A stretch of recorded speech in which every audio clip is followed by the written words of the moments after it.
Assalamualaikum warahmatullahi wabarakatuh. Perkenalkan, nama saya Abdul Prianto dari Prodi PJKR 2024 D, nomor NIM 2407011166.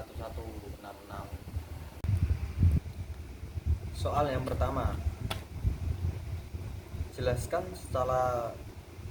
secara ringkas perbedaan antara Islam di era Nabi dan para sahabat. Jadi saya akan menjawab soal nomor 1 atau pertama. Jawaban soal nomor 1 adalah pada sumber dan wewenang syariah. Terapi sumber utama syariah adalah wahyu langsung dari Allah berupa Al-Quran dan sunnah Nabi yang merupakan penjelasan dan pelaksanaan wahyu Nabi Muhammad SAW. Adalah pemimpin agama dan negara yang menerima petunjuk langsung dari Allah Subhanahu wa Ta'ala. Jika di era para sahabat, setelah wafatnya Nabi Wahyu, telah berhenti para sahabat merujuk pada Al-Quran dan Sunnah Nabi sebagai pedoman utama. Namun mereka juga harus melakukan ijtihad atau penalaran hukum untuk masalah-masalah baru yang tidak secara eksprensif dijelaskan dalam Al-Quran dan Sunnah kepemimpinan. Beralih kepada para khalifah yang dipilih dan mereka bertanggung jawab menjaga ajaran Islam serta mengatur umat meskipun ada perbedaan dalam implementasi dan ijtihad Islam tetap sama. Nah, itu jawaban nomor 1. Soal nomor 2, bagaimanakah sikap kita seharusnya dalam menanggapi konflik yang terjadi di antara para sahabat? Ini jawaban soal nomor 2 ya. Sikap kita adalah yang pertama, menghormati dan tidak menghakimi para sahabat. Sahabat adalah generasi terbaik umat Islam yang telah berjuang bersama Nabi. Konflik yang terjadi di antara mereka adalah bagian dari sejarah Islam yang kompleks. Kita tidak boleh menghakimi mereka, akan mencari-cari kesalahan. Yang kedua, berprasangka baik atau kesehatan. Kita tidak boleh suudzon, percaya bahwa mereka memiliki niat baik dan bertindak berdasarkan pemahaman mereka terhadap Islam meskipun itu terjadi.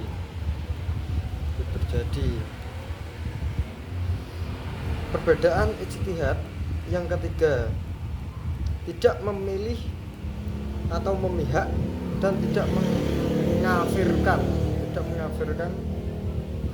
menjaga lisan dan celaan atau tuduhan yang tidak pantas kepada salah satu pihak. Menggabungkan sahabat adalah perbuatan dosa besar. Yang keempat, mengambil pelajaran, memahami bahwa perbedaan dan konflik bisa terjadi bahkan di kalangan orang-orang soleh. Untuk menjaga persaudaraan. Yang kelima, fokus pada kelebihan mereka dalam menyebarkan dan mengajarkan Islam. Yang terakhir, mendoakan mereka semoga Allah mengampuni mereka. Itu jawaban soal dari nomor 2. Soal nomor 3, jelaskan mengapa kajian tentang Islam dianati Sallallahu Alaihi Wasallam dan para sahabat sangat penting. Jawaban nomor 3. Nabi Muhammad dan para sahabat sangat penting karena suatu sumber ajaran Islam di era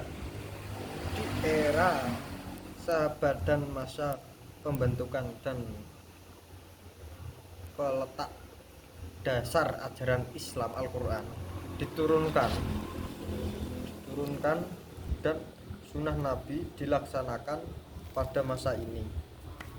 Mempelajari mereka adalah mempelajari sumber dasar ilmu atau sumber asli ilmu. Yang kedua, permasalahan kontekstual atau memahami sejarah Islam pada masa itu, membantu kita memahami konteks turunnya ayat-ayat suci Al-Quran dan asbabul nuzul atau sebab-sebab turunnya ayat-ayat serta aspek menurut al-hadis. Terus konsep yang ketiga, teladan terbaik Nabi Muhammad Shallallahu Alaihi Wasallam adalah telah sempurna bagi seluruh umat manusia, para sahabat dan generasi terbaik yang secara langsung belajar dan mempelajari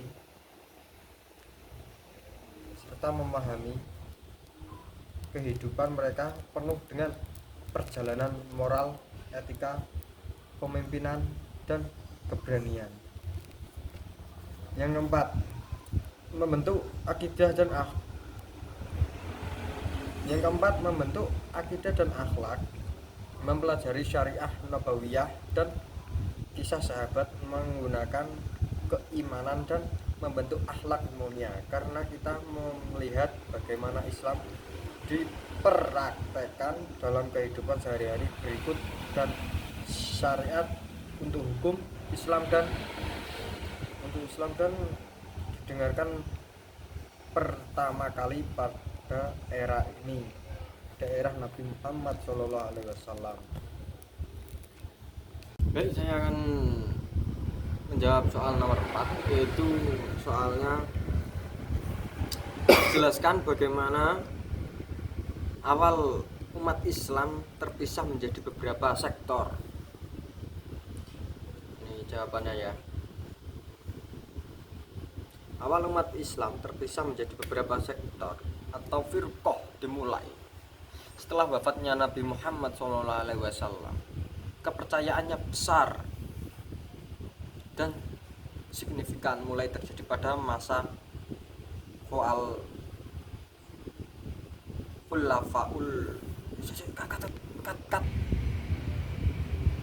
terjadi pada masa Khulafaur Rasyidin, terutama setelah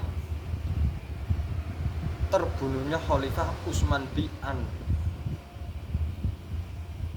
bin Affan dan selama masa Khalifah Ali bin Abi Thalib, serta kemudian diwarnai oleh peristiwa-peristiwa seperti perang Jawa, perang salib. Faktor-faktor utama adalah 1.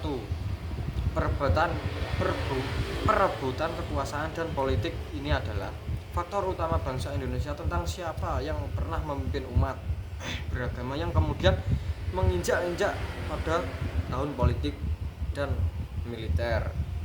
Foto paling jelas adalah perpecahan antara sungai dan Syiah yang bermula dari beberapa pedagang tentang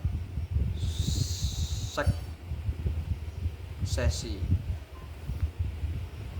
Kepemimpinan yang kedua, perbedaan penafsiran teks agama Al-Quran dan Sunnah sering dengan meluaskannya wilayah Islam umat muslim dari sebagai latar belakang budaya, mulai menafsirkan Al-Quran dan Sunnah dengan cara berbeda-beda, terutama dalam masalah yang tidak disediakan secara ekspresif. Yang ketiga, munculnya kelompok-kelompok ekstrim sebagai Khawarij yang muncul sebagai reaksi terhadap dalam perang Soviet. Mereka memiliki pandangan yang sangat kaku dan ekstrim dengan siapa yang datang muslim dan siapa yang dianggap faktor kesukaan dan kedaerahan, meskipun yang berusaha menghapus semua keseluruhan sia-sia, loyalitas, kecukupan dan kedaerahan, terkadang memperoleh kesenian politik dan mendukung kelompok-kelompok tertentu. Yang kelima, pengaruh pemikiran asing. Setelah pertemuan wilayah-wilayah yang baru, umat Islam berinteraksi dengan sifat dan pemikiran dari perbedaan lain yang tersedia. Ya kadang-kadang menimbulkan perdebatan teknologis dan fisiologis yang memiliki munculnya aliran-aliran seperti aliran Mu'tazilah, dan terakhir perbedaan dalam ijtihad atau perbedaan para ulama ingin memiliki kesetiaan yang berbeda dalam menghadapi masalah-masalah berikut. Itu jawaban dari Soal nomor 5. Jelaskan di antara keutamaan sahabat Abu Bakar, Utsman dan Ali radhiyallahu an. Untuk penjelasannya sebagai berikut. Ini jawaban. Seperti ini dikenal sebagai Khulafaur Rasyidin atau khalifah yang dipimpin dengan benar dan memiliki keutamaan yang luar biasa. 1.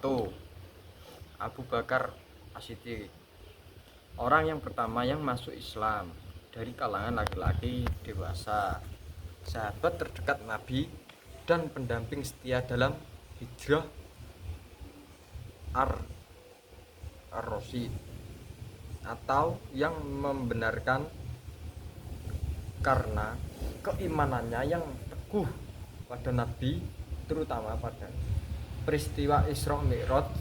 Nabi Muhammad, khalifah yang pertama, berhasil menjaga persatuan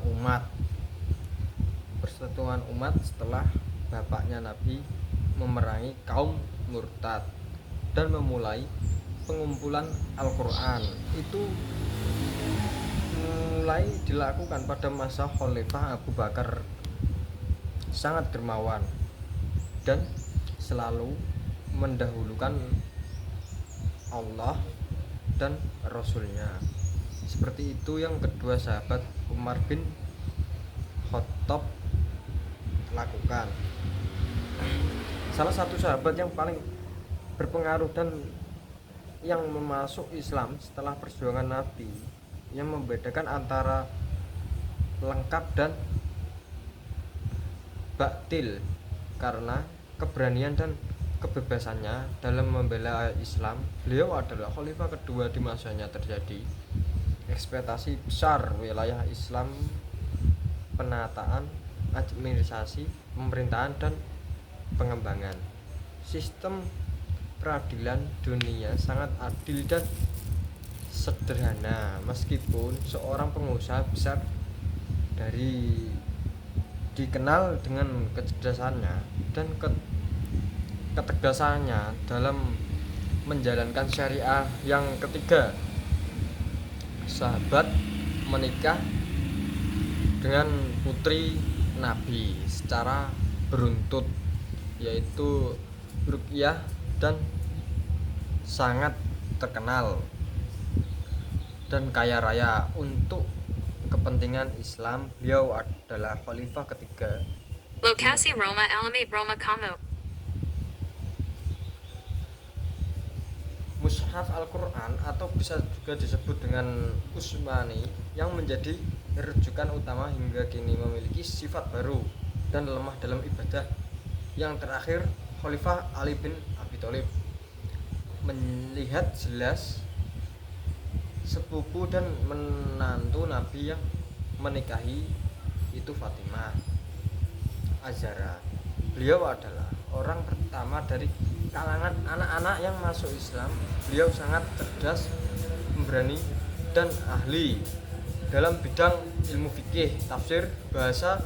Beliau adalah khalifah keempat, meskipun masa khalifah baik internal atau tetap teguh dan menjaga keadilan, kebenaran, hikmah, dan memiliki banyak kata-kata mutiara. Baik, seperti itulah jawaban dari soal nomor 5.